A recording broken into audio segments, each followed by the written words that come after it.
कारुणिका सुहृदा सर्वदेहिना अजातशत्रवः Shanta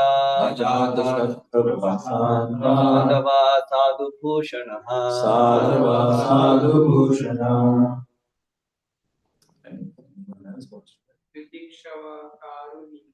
तितिक्षवाकारुणिका सुहृदा सर्वदेहिना अजातशत्रवः Shanta साधवा साधुभूषणः तितिक्षवाकारुणिकाः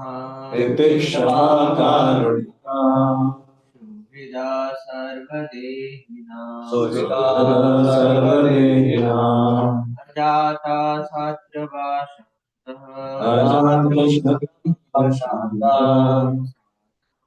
साधुभूषण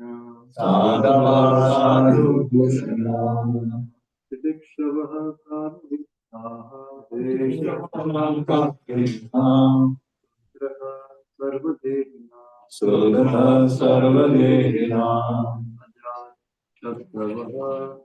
अजातशत्रवः Shanta साधवा तितिक्षवा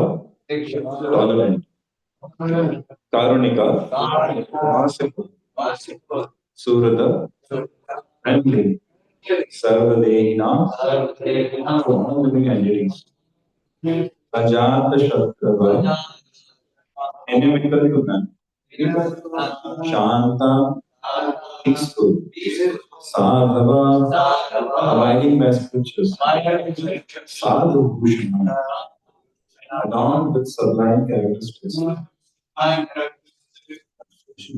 The symptoms of a sadhu are that he is tolerant, merciful, and friendly to all living entities. He has no enemies, he is peaceful, he abides by the scriptures, and all his characteristics are sublime.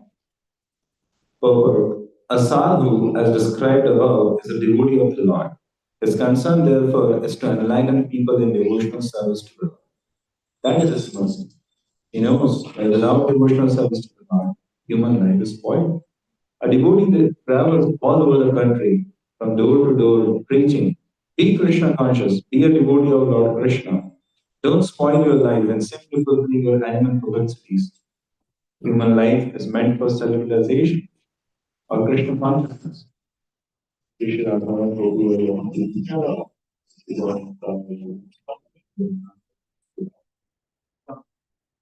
These are the preachings of a sadhu. He is not satisfied with his own liberation.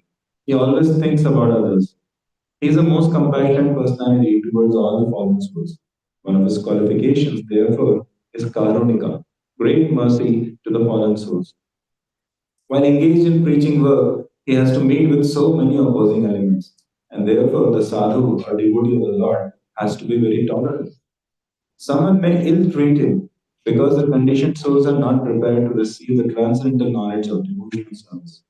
They do not like it. That is their disease.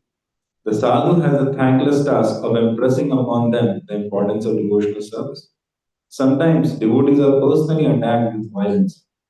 Lord Jesus Christ was crucified. Haridas Thakur was caned in 22 marketplaces. And Lord Chaitanya's principal assistant, Nityananda, was violently attacked in Jagai and Madhai. But still they were tolerant because their mission was to deliver the fallen souls. One of the qualifications of a sadhu is that he is very tolerant and is merciful to all fallen souls. He is merciful because he is the well-wisher of all living entities. He is not only a well-wisher of human society, but a well-wisher of animal society as well. It is said here, Sarvadevina, which indicates all living entities who accepted material bodies. Not only does the human being have a material body, but other living entities such as cats and dogs also have material bodies. The devotee of the Lord is merciful to everyone, the cats, dogs, trees, etc. He treats all living entities in such a way that they can ultimately get salvation from this material entanglement. Shivananda Sen, one of the disciples of Lord Chaitanya, gave liberation to a dog by treating the dog transcendentally. There are many instances where a dog got salvation by association with a sadhu. Because the sadhu engages in the highest philanthropic activities for the benediction of all living entities. Yet, although a sadhu is not inimical towards anyone, the world is so ungrateful that even a sadhu has many enemies. What is the difference between an enemy and a friend? It is a difference in behavior. A sadhu behaves with all conditioned souls for their ultimate relief from material entanglement. Therefore, no one can be more friendly than a sadhu in relieving a conditioned soul. A sadhu is calm and he quietly and peacefully follows the principles of scripture. A sadhu means one who follows the principles of scripture and at the same time is a devotee of the Lord. One who actually follows the principles of scripture must be a devotee of God because all the Shastras instruct us to obey the orders of the personality of God. Sadhu therefore means a follower of the scriptural injunctions and a devotee of the Lord. All these characteristics are prominent in a devotee. A devotee develops all the good qualities of the demigods, whereas a non devotee, even though academically qualified, has no actual good qualifications or good characteristics according to the standard of transcendental realization. A very wonderful purport, of course. And what is Lord Kapil teaching here? He is teaching here the characteristics of a sadhu. So he's teaching here the characteristics of a sadhu. Why? Because in the previous verse he says that if you get attached to a sadhu, so eva sadhu shruto moksha dwara. So if you get attached to a sadhu, you get bhakti because he has bhakti. Now, how to identify a sadhu? So he is telling that the symptoms of a sadhu, just like you say, how to identify an ISKCON temple. So there will be deity, there will be Prabhupada, there will be books, there will be prasad, there will be devotees. Oh, you can just hear that sound, Hare Krishna. So if someone asks us, how do you identify an ISKCON temple? What all can we say? Sadhu, sadhu. ISKCON temple over. Yeah, how do you identify an ISKCON temple? So what will we say? Prabhupada. Deities, okay. Huh? ISKCON books will be there, okay. Logo. Logo will be there, okay. Yeah, the lotus and the tilak, yeah. And huh? Mangalarti, okay, yeah. Morning program, okay. Good. Yeah. Prasadam will be there, okay. And so, Prabhupada will be there, like the deity, yeah. Hare Krishna mantra could be heard, yeah. Kirtan.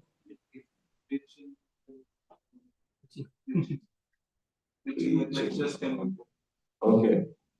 Some saffron may be there. Some shaven added saffron. So see, all these symptoms, whatever we said, can be classified into two categories. One is like they may be there, they may not be there. Those symptoms. Okay. And another symptoms are, and there is another category which is like primary. So there is a primary category of symptom. There is a secondary category. So these qualities mentioned here, these symptoms mentioned of a sadhu are secondary. These are not primary. Like you may not always feel a sadhu to be merciful or tolerant. Sometimes Prabhupada would say, rascal. And one will, my God, this sadhu is like, I don't know from which angle is this person sadhu. There have been people who like had such instances with Prabhupada or with several other great Vaishnavas. Or they may see people inimical to the sadhu. Or sometimes sadhu also, like once Prabhupada himself saw Srila Bhakti Thakur ordering to kill a snake. So now I wonder how is he Ajata Shatrava, how is he Shanta? It doesn't appear to be Shanta. And sometimes the sadhu may be talking of money for Krishna's service. Say, doesn't look to be sadhu bhushana. Sadhava, like he has like saintly qualities, he's not interested in anything material. So Why is it so? You know, because the primary qualities of a sadhu are his attachment to Krishna. That is the quality. If that is there, he's a sadhu. Other things may not be there. Different, like they may manifest, they may not be manifest. There is an example of Gopinath Patnaik in the Antalila of Sri Chaitanya Charitamrita. It's a very beautiful episode of how an associate, a close and direct associate of Lord Sri Chaitanya Mahaprabhu in Jagannath Puri, was indulged into, misappropriating the government funds. So he was actually cheating. He was the tax collector on behalf of the government, and in collecting the tax, he was making some side money, and thus he was cheating the government. And as he was cheating the government, the prince became very agitated, and he was a materialistic man, this prince, and he wanted to like set things right and get the money back. And so some things happened, and this prince actually eventually decided to put this person on changa, which means like as good as killing him. So this news goes to Lord Chaitanya Mahaprabhu that he's being imprisoned and then eventually he'll be killed. So Mahaprabhu, please, he's your devotee. Please do something about it. Please be merciful. Mahaprabhu said, what is this, Why, why did he do all these things? And this is a material business. So as far as his devotional service is concerned, I'm happy about it. But he should not have done all this. So if he has done all this, according to the law of the land, if he is to be punished, let him be punished. What can I do about it? And so Gopinath Patnaik was so dear to the devotees are going again and again to Lord Chaitanya. Lord Chaitanya said that I will leave Jagannath Puri and go away. Do like this. What can I do about it? Why did he embezzle the funds of government? And then devotees are also confused what to do. And now, like he was actually imprisoned and then he was about to be put on charge. Again, devotees came to Lord Chaitanya. Lord Chaitanya, please do something. Actually, after devotees went, several times to Lord Chaitanya Mahaprabhu and they pleaded, that is the time Mahaprabhu said, actually, he is a devotee of Lord Jagannath. So Lord Jagannath will save him. Who is Lord Jagannath? He only, Lord Chaitanya. So actually, eventually, he was saved because this devotee, Prataprutra Maharaj, he was the king. And when he came to know, unnecessarily they are putting him on channel. Because actually, the solution should have been to get back the money. Should not be to kill the guy. If you kill the person, then king argued that anyways you will not get the money. So what is the point in killing him? Rather, he should be given a chance to give the money back. And then this prince was also a little crooked person who was trying to actually lower the prices of his horses, which he was willing to give away, you know, in place of tax. And so eventually the matter was settled and he was saved. But the idea is, Prabhupada writes there that being, even in the first canto, 9th chapter, Prabhupada writes this message that being a devotee does not license one to like do anything and everything in this world. The law of the land, one should follow the law of the land. So now, is Gopinath Patnaik a devotee? Was Bhishma a devotee even while he sided in the battle? He sided Duryodhana and company. Were they devotees? Yes, they were devotees. Krishna looks for devotion. If somebody has love for Krishna, the term used in Sri Chaitanya Charitamrita is Krishnaika Sharanam. If somebody has that faith in Krishna and he takes shelter of Krishna, he loves Krishna, he wants to serve Krishna, he is a sadhu. Another classical example, again in Chaitanya Charitamrita, is that of Pundarik Vidyanidhi. So Pundarik Vidyanidhi was such a Vaishnava that from an external point of view, he was everything but a Vaishnava. He would be like putting all kind of perfumes and wearing very, very opulent silk clothes and always looking in the mirror and dressing himself. I'm good looking. And was carried by people on palanquin, extremely rich, extremely opulent, and huh? Yeah, chewing the pan. And he was actually he appeared to be like a personification of a sense gratifier, somebody who is like sense gratifier in every way. He appeared to be like that. But his real devotional service to Krishna was exhibited only when devotees recited. See, Mukunda had taken Gadadhar Pandit, his close friend, he had taken him to meet this great personality. And Gadadhar said, "Great personality? I think he's the one of the biggest sense gratifiers I've ever seen in my life. Why have you brought me here, Mukunda?" So Mukunda understood that he's not able to like, understand the devotion of Pundrik Vidyanidhi here. So Mukunda immediately started singing the glories of Sri Krishna, blessing Putana. So he says, Kamva Dayalu Sharanam Prabhu. So he says that Putana, where will we find a better merciful Lord, a master than Sri Krishna, who gave Putana the place of his mother in the spiritual world, even though Putana came to kill him. So this inspired our Pundrik Vidyanidhi to remember Krishna. And when he remembered Krishna, he started tearing off his clothes, he started rolling in the dust in ecstasy, he started calling out, Krishna, Krishna, Krishna, Govinda, Govinda.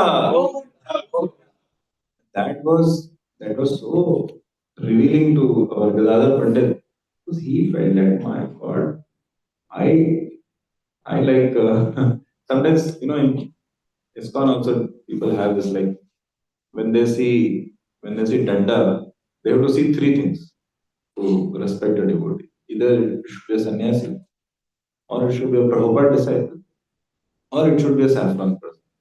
Otherwise, they don't respect. But this is a disease actually, because the basis of our respect should not be these things. The basis of our respect should be that person's devotional service to Krishna. So yes, we can respect these things, these symptoms. But the more important symptom is one's bhakti to Shri Krishna. So that is a primary symptom. Or even worse, sometimes devotees they respect a person only according to the post he has. ISKCON, somebody may have a post, somebody may not. That has nothing to give and take with one's devotional service to Krishna. Another thing people respect a devotee for is knowledge, the number of verses he can quote. Again, this has nothing to give and take with devotional service to Krishna. Krishna then himself declares in the Bhagavad Gita in the 12th chapter that it is only by undivided devotion service that I am. Krishna says, I mean, everywhere, wherever, there is no place where Krishna says that these symptoms of like jnana or post in the society, or nowadays there is another thing, number of YouTube subscribers. That is how, and there is one gross thing. How is a person senior based on number of years he has spent? But these external things can be taken very nicely, and based on that also we can respect. But this is not the essence and the ultimate. Yes, if a simple Mataji has devotion to Krishna, she should be respected. If a simple devotee who has no post like he's not a sannyasi, or that person is not a temple president, or he's not a talented singer of the kirtans in very special ways. So, these are not the symptoms, a genuine Vaishnava considers as, or how many books he has written, how many lectures on YouTube he's got. No. So that, what is his attachment to Krishna? So sometimes there may be a simple Mataji who, with great enthusiasm, may be serving Krishna for decades. Someone in a remote corner of the world will be distributing Prabhupada's books, consistently with great joy. And nobody is there to say Hari Bol, Hari Bol. Nobody is there to award some big gift for some score. No. So there are many devotees which can be seen like that. So just consistently serving the instruction of spiritual master, and offering loving devotional service to him. However, yes, it's not like these symptoms are material. These are, this Titikshava Karunika are very, very uh, authorized symptoms of a devotee, which are mentioned in the Shastra. In fact, so many songs, verses, even in the other sampradayas, glorify these qualities. There is a famous song in India from a Gujarati Vaishnava, from Gujarat, Nasim Mehta. So he would sing, this song is very famous actually. वैष्णव जन तो तेने कहिए रे पीड़ बनाई जाने रे. How do you identify Vaishnava? He is saying Vaishnava Jan are those who understand or who identify others' pida, others' suffering as their own suffering. And then they want to help. Like Bhaktivinoda Thakur says, a Vaishnava will be happy and will be satisfied. And he will rest peacefully only when the rest of the world is in Krishna consciousness. Yes, that His Grace Radheshyam Prabhu would tell us in early days, like 15, 20 years back. So there's a famous lecture of his on Guru Puja, meaning of Guru Puja. In that he says that a genuine Vaishnava, a follower of Srila Prabhupada, will not be able to sleep peacefully in the night as long as there are people who are not yet devoted. So one time he was asking us, we were like, we just graduated from college, and so a couple of months, none of us did any preaching service or any outreach service like books or programs and all. We all got busy in, so there was a center like that. And I was also like, I was the youngest one there, so I was thinking what to do. And then Rai Shankar came, and 2 days he was there, he gave some programs. And then he said, so he came to know that time there is no preaching going on. So he said, then why are you alive? Why you guys are still breathing? So that was such a shocker actually for everyone. Huh? He said, yeah, and, you don't seem to be in Prabhupada's family. Which acharya do you follow? And he was asking such questions. Everybody was looking at each other, what just happened? So, so actually, naturally, a devotee is karunika. Or sometimes a devotee may be preaching and then some obstacles are coming. And so he may say, no, till the time these obstacles are there, I cannot preach. No, that's not a devotee. That's not a DNA of a devotee. Titikshava, he will tolerate. Prabhupada gives in one lecture an example of Ganges, the river Ganges. He says that river Ganges, when it flows from Himalayas up to the ocean, Bay of Bengal, thousands of kilometers. Okay, and the terrain is rough. Sometimes it's up, sometimes it's down. There are valleys, there are mountains. Okay, so does this river stop to flow when there are obstacles? No. Does this river say, okay, first I will fight with this mountain, move this mountain, then go continuing with my flow? No. So, two symptoms of Ganges. One is determination, that I will continue to flow, come what may, whatever conditions may come. And second, humility, which means, like, okay, I will humbly tolerate and adjust myself. If some mountain comes, okay, I will go like this. Some places you will even see the river is like this. Like it may retract for a few hundred meters and then again turn and continue. So similarly, he says that a devotee, he is humble, is adjusting, he is tolerant, but he cannot stop being compassionate. He will find a way out to render service. That is responsibility, that is service attitude. Not to go and say, no, no, this is not possible because of this. Prabhupada said impossible is a word in food dictionary. I mean, the service to Krishna. So this is how a devotee is. And why is he Shanta? Because his primary desire, his highlight desire, essence of all his desires is to serve Krishna. So he's very peaceful. But he's very active in service to Krishna. So So Prabhupada gives example of Haridas Thakur, Nityanand Prabhu, and Jesus Christ. How they had like extreme challenges, and yet they went on. Prabhupada says how a sadhu is also very merciful, even to a dog. He gives example of Lord Chaitanya being merciful to Shivananda Saint's dog and sending him back to God. So sadhu is merciful to everyone. What is his mercy? Connects the person to Krishna somehow or other. Prabhupada saw this person who was PhD in English literature on the streets of New York. I think his name was Howard. And then Prabhupada said, "Oh, can you help me proofread and edit my next books or something?" And he thought, yeah, Swamiji might have written some small book. So he said, okay. Prabhupada takes him to 26 Second Avenue, opens a big closet, and was filled with manuscripts. And Prabhupada says, you can begin with this. He said, Swamiji, this is like many years of work. Satsuru, His Holiness Satsuradas Goswami Maharaj writes in Leelamrit that he felt that this was like a lifetime of work. Prabhupada said, yes, you can begin with this.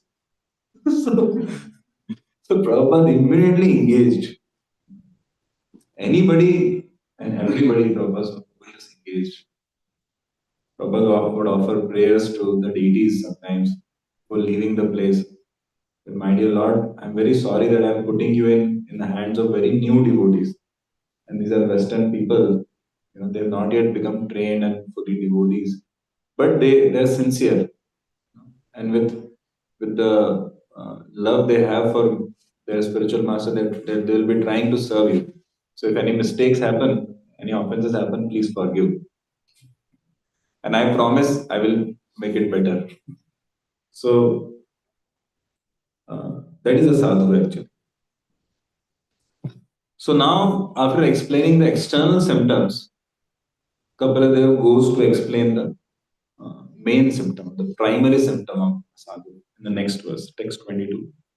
मय्यनन्येन भावेन मय्यनन्येन भावेन भक्तिं कुर्वन्ति ये दृढाः भक्तिं कुर्वन्ति ये दृढाः मत्कृते त्यक्तकर्माणस् मत्कृते त्यक्तकर्माणः त्यक्तस्वजनबान्धवाः त्यक्तस्वजनबान्धवाः मय्यनन्येन भावेन मय्यनन्येन भावेन भक्तिं कुर्वन्ति ये दृढाः भक्तिं कुर्वन्ति ये दृढाः मत्कृते त्यक्तकर्माणस् मत्कृते त्यक्तकर्माणः त्यक्तस्वजनबान्धवाः. त्यक्तस्वजनबान्धवाः. Anyone devotee would like to recite? मय्यनन्येन भावेन मय्यनन्येन भावेन भक्तिं कुर्वन्ति ये दृढाः भक्तिं कुर्वन्ति ये दृढाः मत्कृते त्यक्तकर्माणः मत्कृते त्यक्तकर्माणस् त्यक्तस्वजनबान्धवाः. त्यक्तस्वजनबान्धवाः. Such a sadhu engages in staunch devotional service to the Lord without deviation. For the sake of the Lord, he renounces all other connections, such as family relationships and friendly acquaintances within the world. This is, one classic verse actually. It says, right, the first word itself, fully defines what bhakti really is. Mai ananyena. There are two words, Mai ananyena. See, Mai means Krishna. So bhakti means, the primary symptom of bhakti means Krishna. When Srila Prabhupada was asked by John Lennon and George Harrison at their place, these people were the leaders of Beatles. And that time George Harrison did not become a devotee yet. He was still. And they asked Srila Prabhupada in London in 1969 that Swamiji, there have been so many spiritual leaders of so many various paths we have seen. Even from India, there have been people like yogis, swamis, gurus. And all these people, they all say that we are gurus or, you can follow our path. So Swamiji, it's very confusing how to understand who a real guru is. And Prabhupada almost instantaneously, like not even a moment's delay, Prabhupada immediately answered in just 2 seconds. What an answer, actually. Even if we read the entire scriptures, probably unless we have that devotion, we may not be able to summarize it like that. Prabhupada said, Guru means one who's addicted to Krishna. Addicted to Krishna. See the words used. There's no other description required. That he knows Srimad Bhagavatam, or he chants Hare Krishna, or he is this, is that. I think Prabhupada said, Guru means one who's addicted to Krishna. And the word is not even attached. Wow, what a word. Addicted, which means helplessly attracted, always absorbed, always. You see someone who's deeply addicted to drugs, you can see there's nothing else in his life. His introduction is he's a drug addict. So you don't say that he was from this family, he's this age, and he's this citizenship, or he graduated from here, or he did this. No, you don't. You just say he's a drug addict. That's how you recognize him. When you talk about some patriots of a country like in India, this Subhash Chandra Bose or Bhagat Singh, nobody asks, where they studied. Nobody asks for Prabhupada, that, oh, what did he study or how rich he was. Nothing, it doesn't matter. Prabhupada means Krishna. And Prabhupada is such a true sadhu. Anyone you talk about ISKCON, people immediately smile and say, oh, Hare Krishna. Most of the people who come to ISKCON temple, they don't even know Prabhupada actually. But they know Krishna. That is a symptom of a sadhu. Sadhu means the highlight of life is Krishna. Highlight of every aspect is Krishna. So Mai Ananyena, exclusive, that too exclusive. Ananyena means exclusive. Bhavena, which means there is love for Krishna. Bhaktim, there is bhakti for Krishna. So this verse actually shows that the primary and the only and the sufficient symptom of devotional service is, or a devotee is, or a sadhu is attachment to Krishna, is love for Krishna. And he's also telling one another very important thing. Mat krite tyakta karmanas. He is willing to give up any kind of activity for me, or is willing to give up any kind of priorities for me. Sometimes you go to people and people say, no, I have to do this, that's why I cannot come to temple, or I cannot practice Krishna consciousness because I have so many other priorities, etc. So many. I've seen people going up to the age of 80s, okay, and yet no time for Krishna. No time. Prabhupada wrote an article, no time. BTG Max. Prabhupada, everybody is telling in Kalyuga, no time. I wonder if Prabhupada would have been in today's times, present in his physical body when smartphones and internet is there. No time. So a devotee can shuffle his priorities or give up any other kind of activity in order to serve Krishna. That is a symptom. And third thing, it says Tyakta Swajana Bandhav. This is another thing which is glorified in many places in the scriptures. Tyakta means to give up. Swajana means one's relatives and family. And Bandhava means friends or acquaintances or whoever. So one is willing to compromise one's material relationships, one's material interaction, one's material connections in order to choose Krishna, in order to serve Krishna. And of course, this is a classical symptom of ISKCON devotees. People always say, like, ISKCON devotee, Hare Krishna devotee means he was normal till some time back and now. So this is directly given in the scripture actually. That he is willing to give up all other attachments and obligations. So in the 11th canto, one very important verse is there, which Prabhupada writes the purport to that within this purport as well. We'll just read this purport. A person in the renounced order of life, a sannyasi, is also called a sadhu because he renounces everything: his home, his comfort, his friends, his relatives, and his duties to friends and to man. He renounces everything for the sake of the Supreme Personality of Godhead. A sannyasi is generally in the renounced order. His renunciation will be successful only when his energy is employed in the service of the Lord with great austerity. It is said here, therefore, bhaktim kurvanti yedana. A person who seriously engages in the service of the Lord and is in the renounced order of life is a sadhu. A sadhu is one who has given up all responsibility to society, family, and worldly humanitarianism simply for the service of the Lord. See, this statement is so beautiful. A sadhu gives up other services, other obligations for the sake of service. So, see, further Prabhupada writes. As soon as he takes his birth in the world, a person has so many responsibilities and obligations to the public, to the demigods, to the great sages, to the general living beings, to his parents, to the family forefathers, and to many others. When he gives up all such obligations for the sake of the service of the Supreme Lord, he is not punished for such renunciation of obligation. But if for sense gratification a person renounces all such obligations, he is punished by the law. So when we give up service to parents, service to family members, service to the country, especially where we are born or where we are raised, or the country where resources were used for our education or our survival, or when we give up service to demigods, when we give up service to our kula, okay. So actually, there are so many people whom we are obliged to in our life.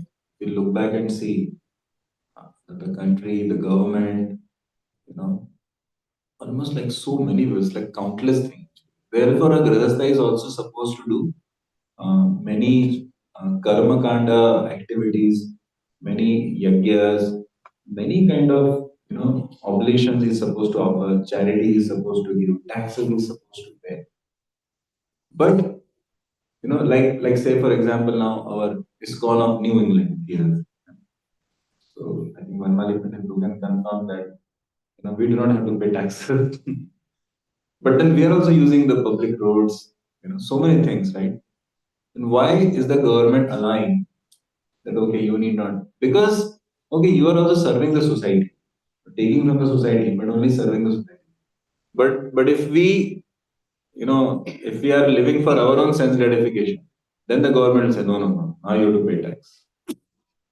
So the idea here is, Krishna says that if somebody renounces the obligations and duties in this world, and he does so for the sake of service to Krishna, then he is never liable to any karma.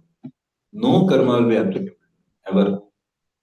Otherwise, even in cooking, walking, breathing, and especially in earning money or living our life, karma is always there. We cannot avoid karma at all. Whatever we do, karma will be there. So so Krishna says like that actually tyakta swajana bandhava when one is doing for or when one is doing mat krite tyakta karmanas. But when it is done for Krishna, mat krite, for my sake, then actually even Krishna is pleased and there is no karma also.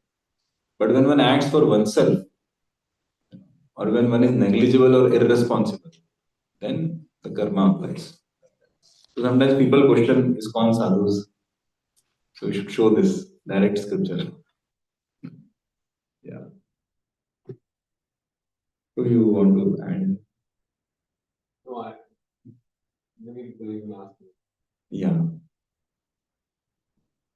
Maybe even blame Srila Yeah, yeah. So this is also one symptom. In Chaitanya Charitamrita, Prabhupada writes in one purport. Unless there are obstacles in our preaching mission, and unless there are blames on a devotee who is preaching, you know, like it is not in parampara.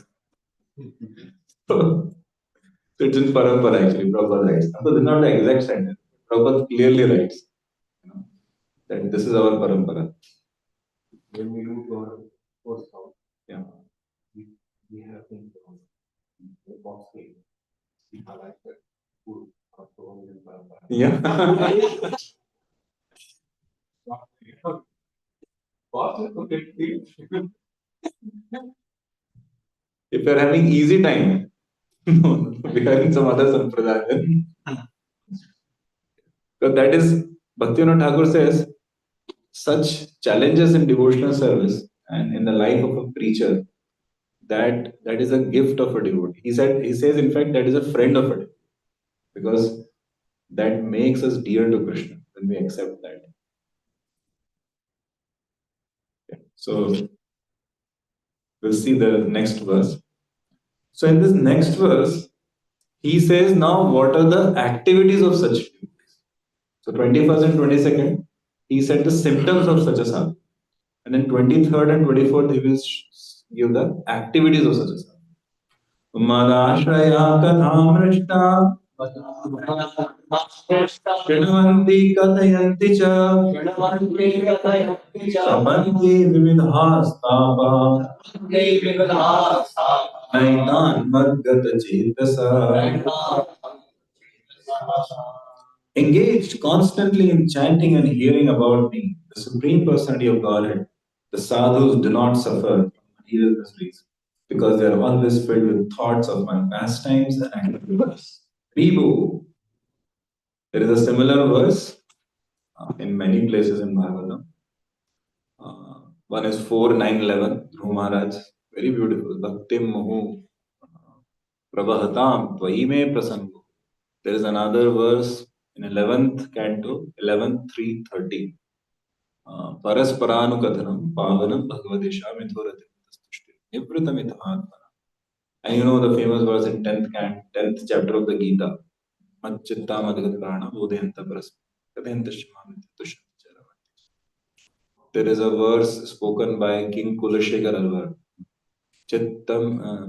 चित्तमनैव निवर्तते क्षणमपि श्रीकृष्णपादाम्बुजान् निन्दन्तु प्रियबान्धवा गुरुजना गृह्णन्तु मुञ्चन्तु वा दुर्वादं परिघोषयन्तु मनुजा वंशे कलङ्कोऽस्तु वा तादृक्प्रेमधरानुरागमधुना मत्तायमानं तुमे. This is my dear Lord, since the time I have tasted the nectar, the honey of your lotus feet by hearing and chanting about you in the association of devotees, my life has got transformed. Let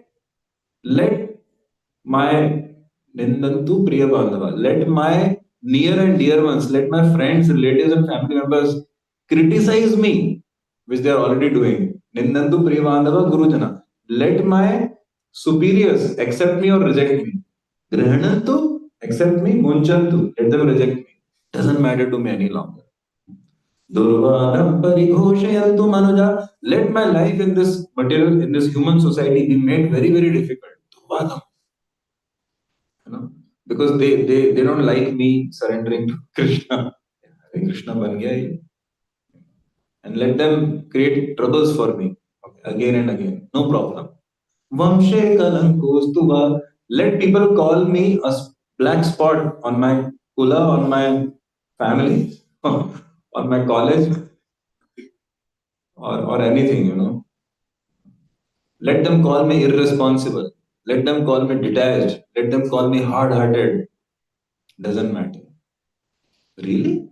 Krishna is also asking now. Are you sure? Yeah. How it does not matter? Tadrik prema dharanuragamana mattayaman. It's like if somebody says, I'll give you $1 billion. Only I will slap you sometimes. Sometimes I'll kick you. Are you do whatever you want. Isn't it? The ecstasy of $1 billion. So he's telling Tadrik prema dhara anurag. The the nectar of your prema, is making my heart float in bliss, float in ecstasy. Mattayamanam tume. I'm becoming mad, and therefore I'm immune to effects of all these other things. This is the all these various verses and many more other verses. They are actually revealing the same thing, that a devotee is not affected by the miseries of this world. Pain is inevitable, but suffering is optional. Is only Sridhar Maharaj Prabhupada is having. So, mitho radhir mitastushir nivratam itatma. What is this? Nivratam. Okay. निवृत्ततर्षैर् उपगीयमानात् भवोषकाष्टोत्तरमनोभिरामान् क उत्तमश्लोकगुणानुवादात् पुमान् विरचेत विना प्रक्षुब्धः.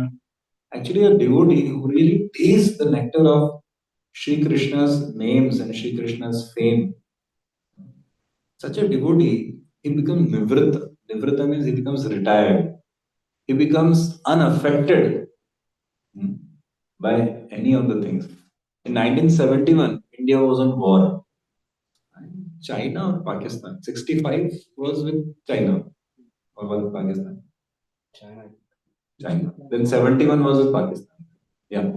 And I think then Bangladesh took birth. So 1971 war was going on and the soldiers, Indian soldiers were fighting on the border. And that time, this Richard is known as Radhanath Swami, yeah. Pre Radhanath Swami, Richard.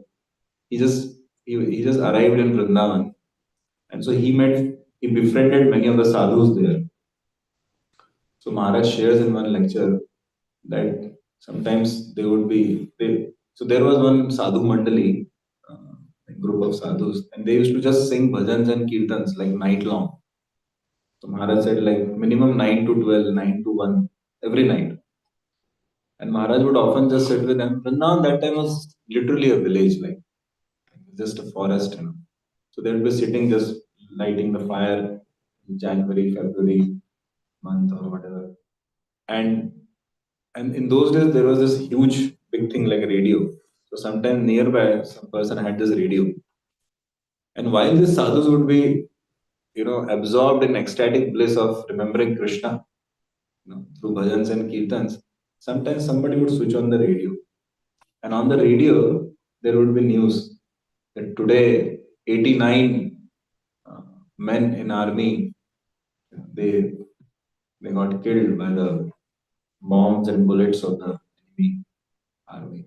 And the sadhus would start crying, hearing that with deep compassion. Oh Krishna, what is happening to this world? Maharaj said I could not understand their words, talking in Hindi. But Maharaj said their compassion for others, and their prayers, their good wishes. They wanted the entire world to be happy. It was so touching to me. And then Maharaj said that suddenly again someone would remind of some pastime of Krishna or some quality of Krishna. And then again they would get lost in that. And again they would do this. And Maharaj said this alternate thing will go on. Maharaj said that is the image I carried in my initial months of what sadhu is, what Krishna devotee is. He loves Krishna and he's the most compassionate, well-wishing friend of everyone else in this world. So the same thing is given him. Sadhu does not get disturbed by the miserable condition of this world himself, but he feels for others. But why does he feel for others and why is he himself not disturbed? Because he is absorbed in remembrance of Sri Krishna. So our time is over, but basically the next verse is also like that only. He says that these are the qualities of these great devotees, sadhus, from whom you can receive bhakti. And then he speaks the most famous verse of how to do bhakti. We'll end with this. It's 25th. Satam prasangam mama virya samvido Satam prasangam mamavirya samvido bhavantir karna rasayana katha Mandir karna rasayana katha kachoshashva pavarga vartmani Kajoshana श्रद्धा रतिर्भक्ति भविष्यति. Anyone would like to say?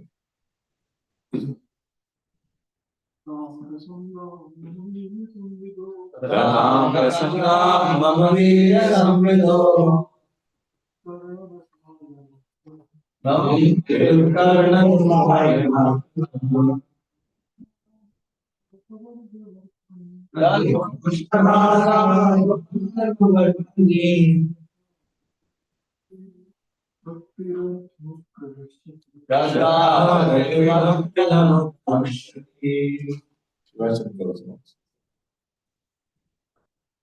Satam prasangan mama virya samvido. Satam prasanga mama virya samvido. Karna rasayana. Bhavindrikarnasayana. Pushanadashvapavargavartmani. Rajokshanadashvavargavardhani. Bharati bhaktiranukramishya. Yadavra bhaktiranu. Very good. See this verse, so wonderful verse actually. So wonderful verse. He says, how do you associate with such sadhus? Now you've got, so first thing he said in 20th verse, 19th verse, bhakti is the highest part. 20th verse is how to get bhakti by the association of sadhus. 21st verse, how do you identify the sadhu? 21st and 22nd verse, symptoms. The first, the external, then the internal. And then 23rd and 24th is what are the activities of satsang. And now finally he says, so now it's clear. You got the sadhu, you got the purpose, you've confirmed the sadhus. Now what to do with these sadhus? So here he says, sit down with them, associate with them, ask them, inquire from them, hear them, and serve them. And what will happen by that? He says you will achieve liberation. But that is just a beginning thing. That's just like side thing. It's like, if you go to ISKCON Boston Temple, um, you will achieve, you will attain, if you come in this afternoon especially, you'll get a cake. Right? Krishna Lila Prabhu's nice cake, walnut cake. Yeah, okay, great. Then I'm satisfied. No. Don't just become satisfied with the cake. There will be some cream, there will be some chutney, there will be some chapati, sabji, dal, rice. Oh. And not just this, there will be Krishna praying, Harinam Sankirtan. Right? No? Correct. If Madhvan Shampur is temple president, all he will give is Harinam. Welcome with beats, free gift, chant Hare Krishna and be happy, book, and then sit down. So it is like saying that you will achieve prasad, you will achieve other things, but most importantly, what you will get? Krishna Naam, Krishna Prem, Krishna Katha. So he says to Devahuti that if you associate with such devotees, Satam Prasanga Mama Virya Samrita, you will hear my heroic activities. You will hear my Katha, description of my qualities, description of my name. You will hear my Kirtan, and that will give you Tajjosh Nashva Apavarga. Apavarga means, see, Pavarga means material life or a life full of misery. And Apavarga means you will immediately achieve liberation. So this is the first symptom of pure devotional service out of 6 symptoms given in Rupa Goswami's Bhakti Rasamrita Sindhu as well. What is it called? Klesha Agni. So Bhakti is so Shubha that even before being Shubhada, it gives Klesha Agni. Like many college students also say, oh, so nice to come in Bhakti. Even in the first few sessions, like the big weight of material desires goes away from their hands. So it's not like I have to make big time money to become happy. It's clear now. It's not like I have to make the most beautiful girl my girlfriend to become happy. Prabhu, thank you. It's not like I have to go to some biggest university in order to. So this clarity itself, or just that I am not the body, I am spirit soul. So many people, oh, seriously, I'm not this body. Otherwise, I was miserable. Somebody who's, maybe, is fed up with his or her weight on the body. Somebody is fed up with the height, too much or too less. Some people are fed up that how much ever I eat, I don't grow in weight. Some are fed up whether I eat or not, I keep growing. I don't reduce. Some are fed up that my hair are always too much, and some are fed up that hair are not coming on. So different people are fed up for different reasons. So when they attain this knowledge, I am not the body, I am the soul. That itself makes them happy. What to say when people actually come to the real essence of spiritual knowledge? That is Nama Rupa Guna Lila of Krishna. And then when you fall in love with Krishna. So he says, don't just stop with Apavarga. You know, it's like when you come in the association of devotees, oh, now I don't have to face, like a lot of unclean dealings with people, or now I can have. So it's not just you avoid misery, but you get so much better. You, know, you get trustworthy friends. You know. And if you just go ahead and ahead, the most important thing is our heart is transformed. Our heart can love selflessly. We can want to serve selflessly.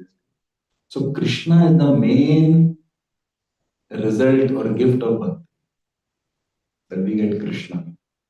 And this Krishna is the main essential object uh, which ISKCON offers. If you have to judge ISKCON, we should not judge by management or prasad or property or architecture or money or you know or the academic qualification of people involved. Nothing. They're all external. Main offering of uh, ISKCON is Krishna Nam, Krishna Katha. This is the thing. And therefore Krishna Prem. Just like Lord Vishnu told the demigods, do not get attracted to, get swayed away with so many gifts which Samudra Manthan will offer. Wait for the actual thing, which is nectar. Similarly, in ISKCON also, when we start serving, we should not think, oh, post and position, name, fame, respect, Mahaprasadam tray. These are the, thing. No. Krishna Prema. Eagerness, enthusiasm for Harinam, Harikatha, taste for Krishna Seva, Vaishnav Seva, and ultimately Krishna. This is the actual goal. So that's what he promises in this. And that makes Devahuti go ahead. And she will ask this question in text 28 that, so what kind of bhakti should I practice? Please instruct more now. Now she got interested. So then the further chapter flows, very beautiful description of bhakti and the challenges in bhakti, types of bhakti, bhakti in three different modes. Okay, Shuddha bhakti. So we'll stop here. So it's already almost 9:30. Thank you very much for your time and attention. Hare Krishna. ग्रंथराज Shrimad Bhagavatam की जय, श्रील प्रभुपाद की जय, निताई गौर हरे।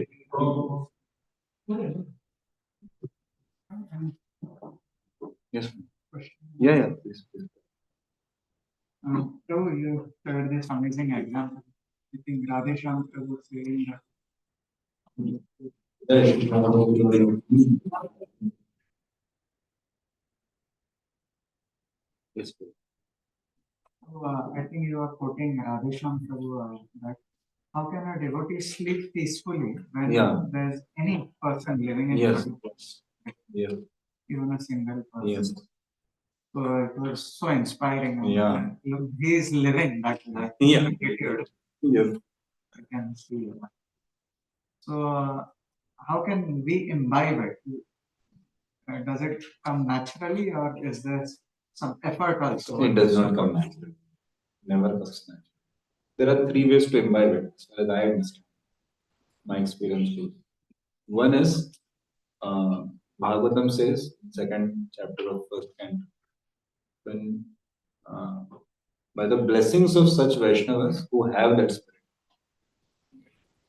we associate with them, we serve them. Just like same thing, the sadhu. Sadhu is attached to Krishna. We get Krishna. So therefore, we should associate with such personalities and receive their blessings by renting. This is one very solid way. Second way is given in Bhagavatam again. Bhagavatam says, Yasyasti bhaktir bhagavati akinchana sarver gunes tatra samas. So if we are just continuing in our devotional service with intensity, and we beg Krishna for such spirit. And Krishna may bless us with that. The second way. Third way is one as Radhanath Maharaj told in February 2016 in his one class at Maya. So he was sharing that a devotee should not remain, what is that word? Oblivious to the material world, indifferent to the material, not the nature of a devotee. Maharaj explaining that a devotee, he was selling in construction, they don't know to RCC. I made it like that after hearing that lecture. Maharaj said, our preaching can be most effective if we have RCC. He said, our preaching should be relevant.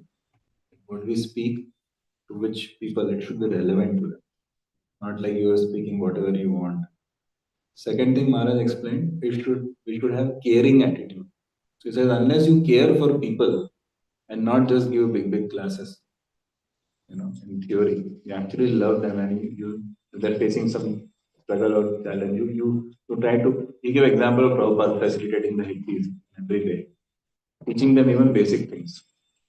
So our relevance to care. And third, he said compassion. He said that at least there should be some compassion in the heart of it, where you are seeing, oh, this person is suffering. How can I help him? So he said that to the degree you have compassion, to that degree your preaching will be very effective. So he was telling, therefore, a devotee should not remain indifferent or oblivious to others in the material world. You should, he said, if you observe the situation of people in today's day and age, your heart will cry. Then he was explaining example of Vasudeva Datta and Bhakti Maharaj. I think you know Vasudeva Datta is, yeah, Bhakti Maharaj was also deeply inspired by Vasudeva Datta. So he used to repeat the same thing as Maharaj quoted Prahlad Maharaj also. Vasudeva Datta is incarnation of Prahlad Maharaj. How these people prayed, Bhakti Maharaj also similar in his book, Beggar series. So their prayer is like people are suffering so much in this material world. So my dear Lord, you send me to hell forever in exchange for sending everyone in this world back to God.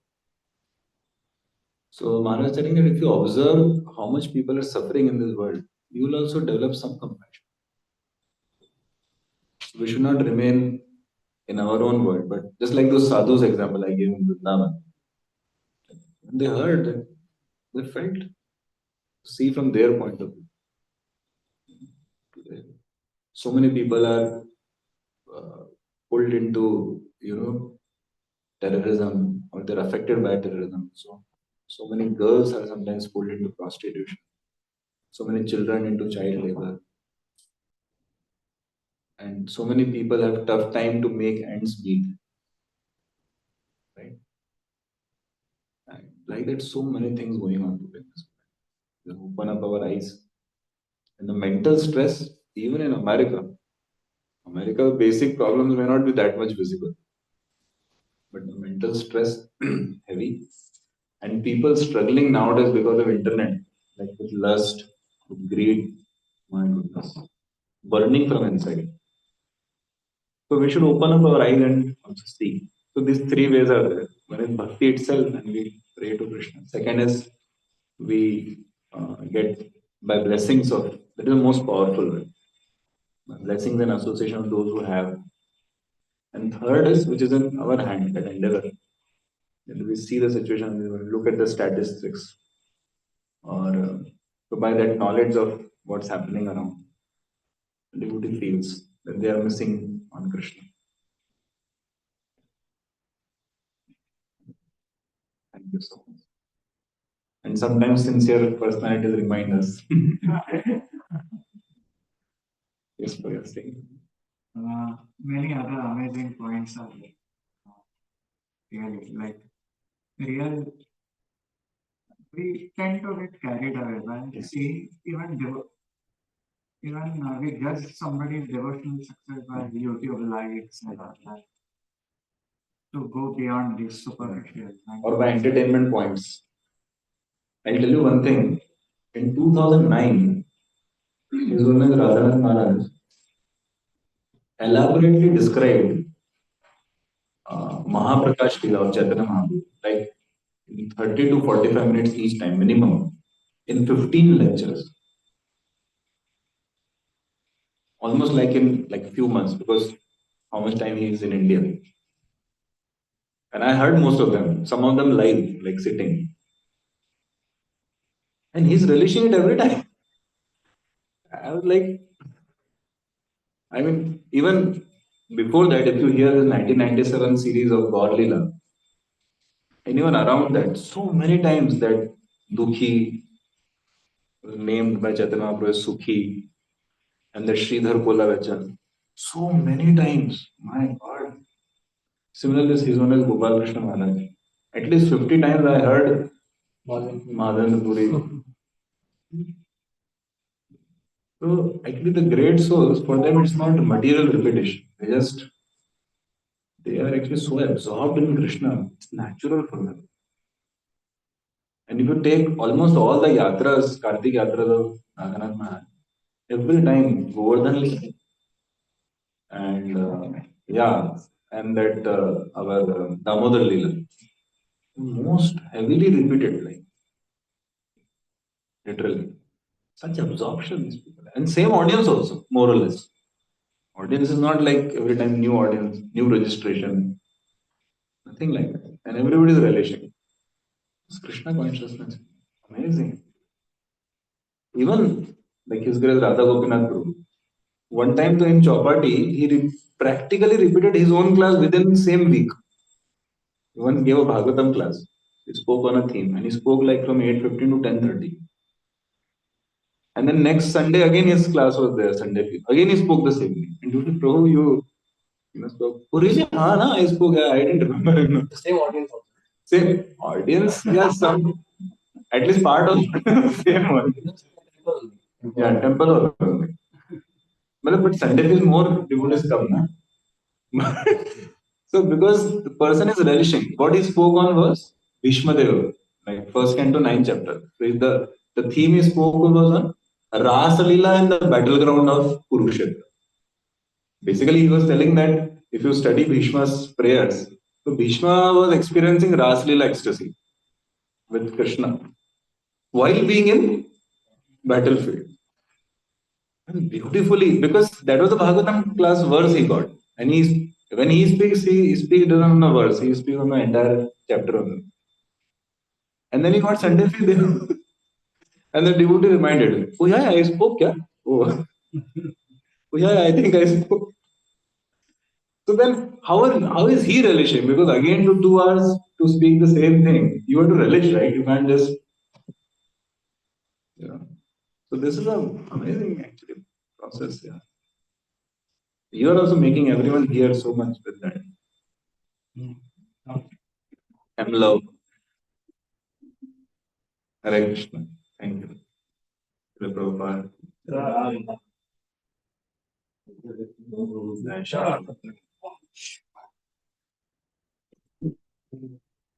So on behalf of the Boston, we recognize his grace with Mohan Prabhu for kindly sparing time and coming to ISKCON Boston and sharing this wonderful insights on this beautiful canto, third canto, and the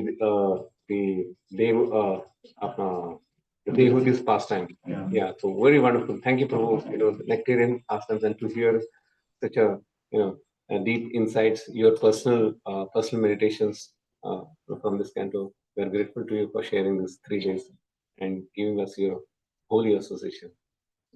You are a Pandit actually. We hope and pray that we will see you again back more often. Maybe one takes us to different places. Thank you, Prabhu. Thank you. Yeah. Hare Krishna. Hare Krishna. I think, yeah. Let's pause here. Hare Krishna. Mahaprasadam ki jai. Jai. Fun. So Prabhu has more sessions like. Yeah, so we have those who are those who like to